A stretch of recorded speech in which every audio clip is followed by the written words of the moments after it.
ಯಕ್ಷಗಾನದ ಏನು ಹೊತ್ತು ಇದು. ಮಹಿಷಾಸುರ ಇನ್ನೂ ವಧೆ ಆಗಬೇಕಷ್ಟೇ, ಕಟ್ಟಿ ಕೂತಿದ್ದಾರೆ. ಹಾಗಾಗಿ ತುಂಬಾ ಮಾತಾಡೋದಿಲ್ಲ. ಸ್ವಲ್ಪ ನನ್ನನ್ನು ಅಭಿನಂದಿಸಿದ್ದಕ್ಕಾಗಿ ನಾನೇನಾದರೂ ಹೇಳಲೇಬೇಕಾಗ್ತದೆ. ಮುಖ್ಯವಾಗಿ ಬ್ರಾಹ್ಮರಿ ಯುವಕ ಸಂಘ ಹಾಗೂ ಯಕ್ಷ ವೈಭವ ಕಿನ್ನಿಕಂಬಳ, ಈ ಎರಡು ಹೆಸರುಗಳು ನಿಮಗೆ ಪ್ರಮುಖವಾಗಿ ಕಾಣುತ್ತದೆ. ಕೇವಲ ಯಕ್ಷಗಾನಕ್ಕೆ ಸೀಮಿತಪಟ್ಟೆ ಈ ಸಂಸ್ಥೆ, ಈ ಸಂಘ, ಈ ಸಂಘಟನೆ, ಈ ಯುವಕರು ಇರುವುದಲ್ಲ. ಎಲ್ಲ ವಿಭಾಗದಲ್ಲಿಯೂ ಈ ಸಂಘಟಕರಿದ್ದಾರೆ. ಯಾರಿಗಾದ್ರೂ ಏನಾದರೂ ಒಂದು ಅನಾಹುತ ಆಯಿತು, ತೊಂದರೆ ಆಯಿತು ಅಂತ ಹೇಳಿದ್ರೆ ಈ ಪರಿಸರದಲ್ಲಿ ಕಲಾವಿದರಾಗಲಿ ಯಾರೇ ಆಗಲಿ ಒಂದು ಫೋನ್ ಮಾಡಿದ್ರೆ ಅವರೆಲ್ಲ ನಮ್ಮ ಮನೆಯವರು ಅಂತ ಸಹಕರಿಸ್ತಾರೆ.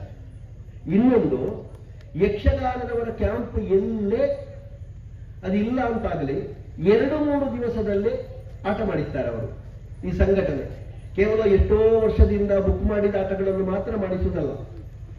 ಇತ್ಯಾದಿ ಇಲ್ಲಿ ಸತ್ಯನಾರಾಯಣ ಪೂಜೆ ಇರಬಹುದು, ಇಲ್ಲಿ ಕಿನ್ನಿಕಂಬಳದ ರಾಧಾಕೃಷ್ಣ ಭಜನಾ ಮಂದಿರದ 80ನೇ ವರ್ಷದ ಉತ್ಸವದಲ್ಲಿ ಇವರಿಗೆ ಭಾಗಿಗಳಾಗಿ ಇಲ್ಲಿ ನಡೆಯುವಂತಹ ಪ್ರತಿಯೊಂದು ಚಟುವಟಿಕೆಗಳಲ್ಲಿಯೂ ಈ ಯುವಕರನ್ನು ನಾವು ಕಾಣಬಹುದು. ಇಂತಹ ಸಂಘಟನೆಗಳು ಅಲ್ಲಲ್ಲಿ ಇದ್ರೆ ಬಹಳ ಒಂದು ಜನಜೀವನಕ್ಕೆ ಸುಗಮವಾಗ್ತದೆ, ಶಾಂತಿ ಆಗ್ತದೆ, ನೆಮ್ಮದಿ ಆಗ್ತದೆ. ಹಿಂದೂ ಯುವಕರು ಹೀಗೆ ಸಂಘಟನೆಯಾಗಿ ನಿಂತು ಬೆನ್ನಿಗೆ ಬೆನ್ನಾಗಿ ಪ್ರತಿಯೊಬ್ಬರನ್ನು ಹುರಿದುಂಬಿಸುವಂತಹ ಕೆಲಸ ಮಾಡುವಾಗ ಯಥಾರ್ಥಕ್ಕಾದರೂ ನಾವು ಈ ಭಾರತದಲ್ಲಿ ಹುಟ್ಟಿದ್ದಕ್ಕೆ ಸಾರ್ಥಕ ಆಯಿತು ಅಂತ ಅನ್ನಿಸ್ತದೆ ನಮಗೆ. ಅದರಲ್ಲಿ ಒಬ್ಬರ ಹೆಸರನ್ನು ನಾನು ಹೇಳ್ತೇನೆ, ನನ್ನ ಸ್ವಾರ್ಥ ಇದು.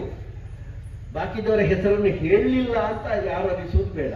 ಪ್ರತಾಪ್ ಭಂಡಾರಿ ಅವರ ಹೆಸರು ಯಾಕೆ ಹೇಳ್ತೇನೆ ಕೇಳಿದ್ರೆ, ನಾನು 91ನೇ ಇಸವಿಯಲ್ಲಿ 15 ವರ್ಷ ಕಳೆದು 16ನೇ ವರ್ಷಕ್ಕೆ ಕಟೀಲು ದುರ್ಗಾ ಪರಮೇಶ್ವರಿ ಮೇಳಕ್ಕೆ ಒಂದು ನಿತ್ಯ ವೇಷ ಮಾಡುವುದಕ್ಕಾಗಿ, ಬಾಲಗೋಪಾಲನ ವೇಷ ಮಾಡುವುದಕ್ಕಾಗಿ ಬಂದಿದ್ದವ.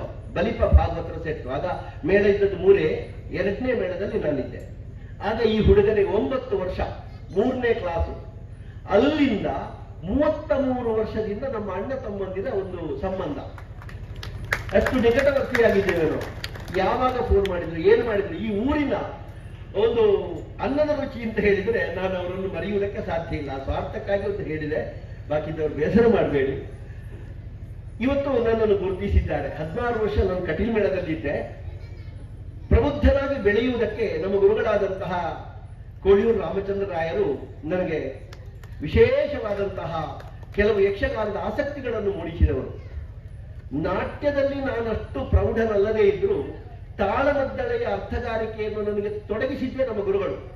ಧರ್ಮಸ್ಥಳದ ಕೇಂದ್ರದಲ್ಲಿರುವಾಗ ಅಲ್ಲಲ್ಲಿ ಆಗುತ್ತಿರುವಂತಹ ರಾತ್ರಿಯ ತಾಳಮದ್ದಳೆಗೆ ನಾನು ಕೈ ಹಿಡ್ಕೊಂಡು ಕರ್ಕೊಂಡು ಹೋಗ್ತಿದ್ದು. ಅಲ್ಲಿ ಹೋಗಿ ಏನಾದರೂ ಉಪಹಾರ ಅವರಿಗೆ ಕೊಟ್ಟರೆ ನನ್ನ ಒಟ್ಟಿಗೆ ಒಬ್ಬ ಮಗ ಬಂದಿದ್ದಾನೆ, ಅವನಿಗೆ ಏನಾದರೂ ಕೊಡಿ.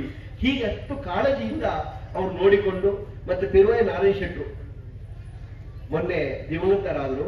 ಅವರು ನನಗೆ ಸಂಬಂಧದಲ್ಲಿ ಮಾವ, ಯಕ್ಷರಂಗದಲ್ಲಿ ನನ್ನ ಗುರುಗಳು, ಸಮರ್ಥರಾಗಿ ನನ್ನನ್ನು ಮುನ್ನಡೆಸಿದ್ದಾರೆ. ಕಟೀಲು ಮೇಳದ ಯಜಮಾನರು ಇರಬಹುದು ಅಥವಾ ಪಟ್ಲ ಸತೀಶ್ ಶೆಟ್ಟಿ ಇರಬಹುದು. ಹಾಗೆ ನಮ್ಮ ಈ ಮೇಳದ ಯಜಮಾನರ ಕೊಡುಗೆ ಅಪಾರವಾದದ್ದು ನನಗೆ.